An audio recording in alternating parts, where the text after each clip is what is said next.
മുഖ്യമന്ത്രി പദവി ഉൾപ്പെടെ ഒരു സ്ഥാനവും ആഗ്രഹിച്ചിട്ടില്ല എന്ന് വ്യക്തമാക്കി doctor Shashi Tharoor M P. സ്ഥാനമാനങ്ങൾ താൻ ആഗ്രഹിച്ചിട്ടില്ല എന്നാണ് എക്കണോമിക് ടൈംസ് സംഘടിപ്പിച്ച പരിപാടിയിൽ ഡോക്ടർ തരൂർ നിലപാട് വ്യക്തമാക്കിയത്.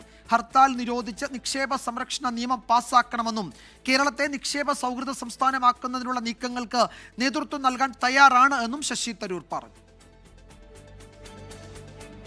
കേരളത്തിൽ UDF അധികാരത്തിലെത്തിയാൽ ഏറ്റവും അധികം ആളുകൾ മുഖ്യമന്ത്രി സ്ഥാനത്തേക്ക് പിന്തുണയ്ക്കുന്നത് തന്നെയാണെന്ന സർവേ ഫലം ഡോക്ടർ ശശി തരൂർ സമൂഹമാധ്യമത്തിൽ പങ്കുവച്ചത് ഏറെ വിവാദമായിരുന്നു. കോൺഗ്രസിനെ പ്രതിരോധത്തിലാക്കിയ സംഭവത്തിൽ ശശി തരൂരിന് കടുത്ത വിമർശനങ്ങൾ നേരിടേണ്ടി വന്നിരുന്നു. ഇതിനു പിന്നാലെയാണ് ഇക്കാര്യത്തിലെ നിലപാടിൽ തരൂർ വ്യക്തത വരുത്തിയത്.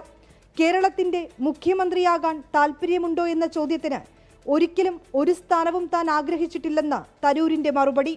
Absolutely never sought after any position in my entire career. Every job I have held from my UN days onwards, people have sought me out and said, we need you for this, and I have served. That's basically been the way it's been.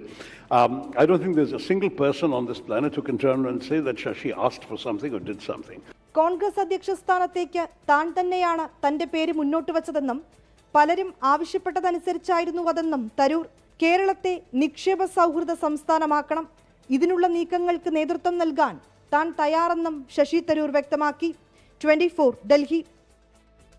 ലോകത്തെവിടെയായാലും ഏത് സമയത്തും 24 വാർത്തകളും augmented reality പാക്കേജുകളും എക്സ്പ്ലെയിനറുകളും വിശദമായി കാണാൻ ഞങ്ങളുടെ YouTube channel നിങ്ങൾക്ക് subscribe ചെയ്യാം.